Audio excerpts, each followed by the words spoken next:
Hello mga kalaro, magandang hapon. Welcome sa ating PCSO Lotto result ng 2 PM March 17. Kung nakabili ka ng pang alas 2, ito po ang hinahanap nyong video. Nasa tamang video kayo. At kung hindi ka pa nakasubscribe mga kaibigan, meron po tayong Lotto outlet. Kung gusto nyong tumaya ng Lotto nang hindi na naiinitan sa pila, hanapin nyo po kami sa Facebook, K3 Taya Tayo Lotto. Lotto outlet po kami at ginawa natin yan para sa mga gustong tumaya ng Lotto online sa Facebook. K3 Taya Tayo Lotto ang ating Facebook page. Hanapin nyo po kami at makipag-usap sa aming mga teller. Ito na ang mga lumabas na number ngayong March 17 2 PM games.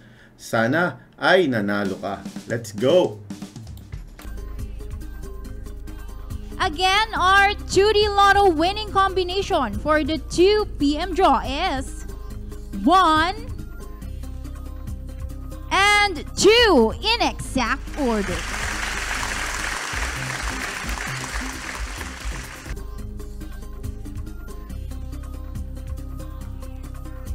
Recapping the 3D Lotto winning combination for the 2 PM draw, we have 3,